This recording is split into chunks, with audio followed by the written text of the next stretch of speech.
So there you have it.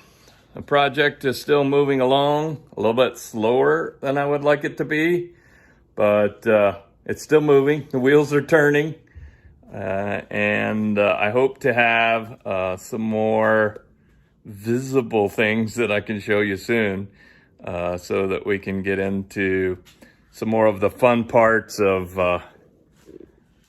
wiring it and plumbing it and brakes and suspension and all of those exciting things. Well, exciting for some people. I don't like the wiring or the plumbing, but all the rest of it I'm a big fan of. So this is the 55 Willys Overland truck, and this is where we're at.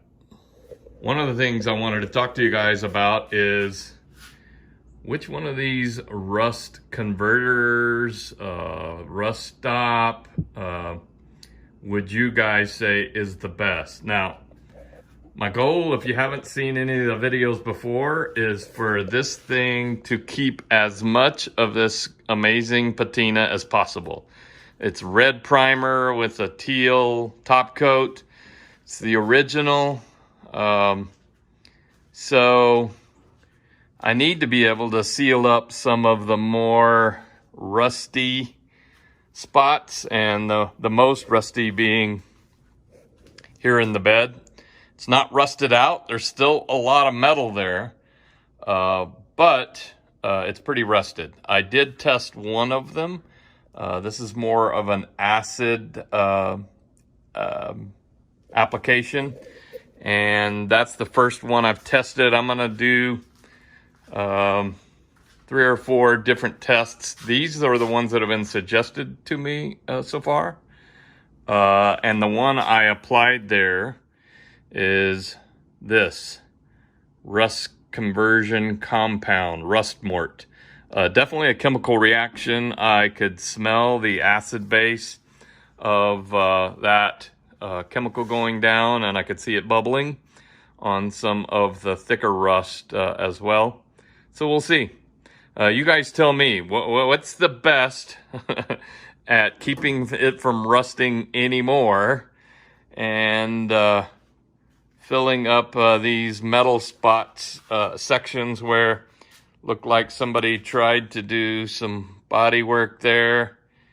And at least it's all metal. I mean, that's good. But some of it is some pretty ugly booger welds that we'll clean up a little bit, but no plan to make this a pristine kind of thing. We're going to clean it up, fill all the holes that we can fill, and then we'll clear coat it really well to try to save as much of the original patina as possible.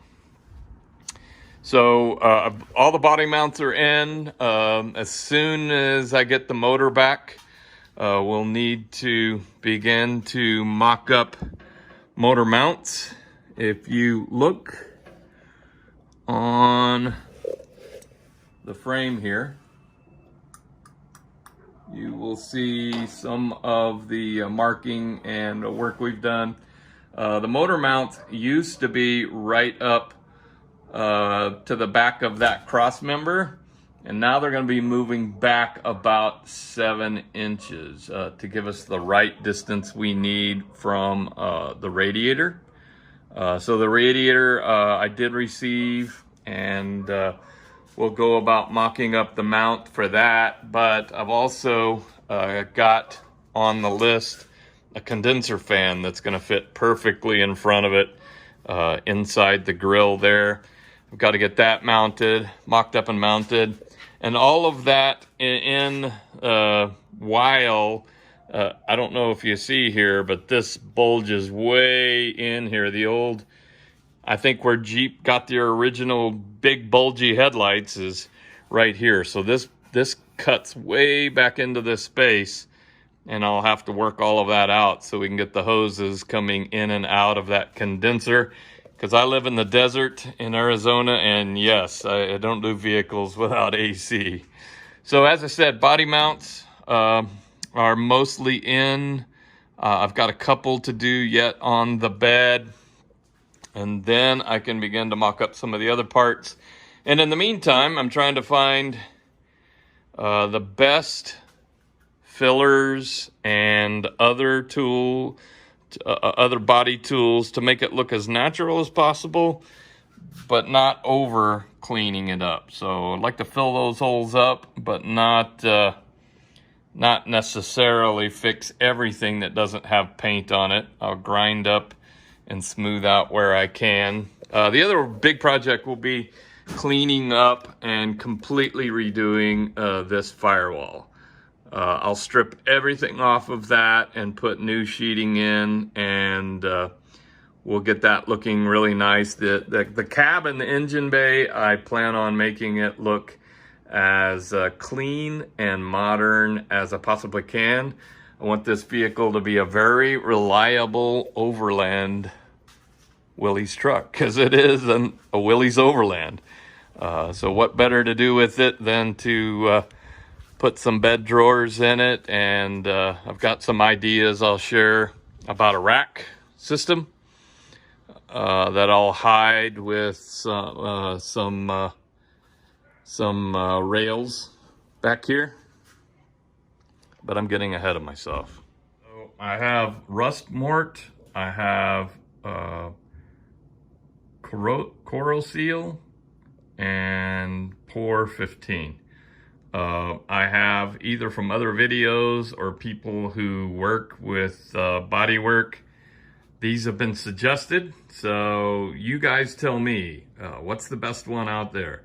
I want to be able to maintain as much of this as I can, but I want to be able to coat everything that I absolutely possibly can to keep to stop it from rusting, and especially back here in the bed.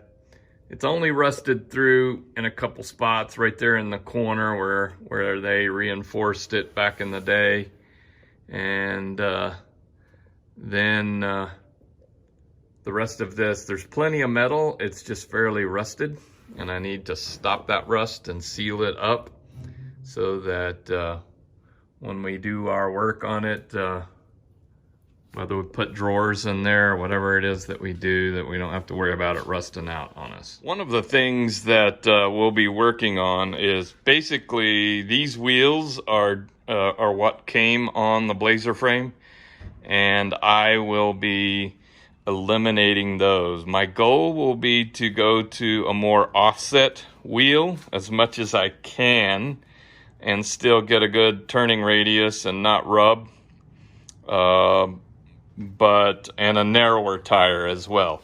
I want it to be a traditional looking narrower tire that has an offset that pulls it into the body.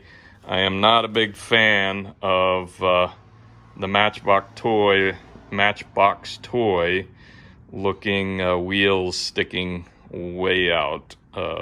It's not as bad in the back, but definitely looks a ton in the front.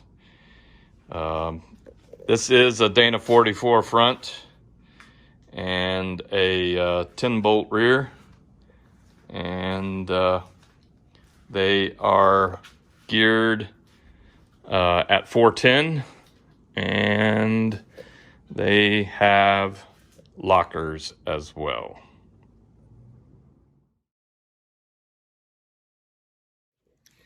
So there you have it. The project is still moving along a little bit slower than I would like it to be, but it's still moving. The wheels are turning, and I hope to have some more visible things that I can show you soon, so that we can get into some more of the fun parts of wiring it and plumbing it and brakes and suspension and all of those exciting things. Well, exciting for some people. I don't like the wiring or the plumbing, but all the rest of it I'm a big fan of. So this is the 55 Willys Overland truck, and this is where we're at.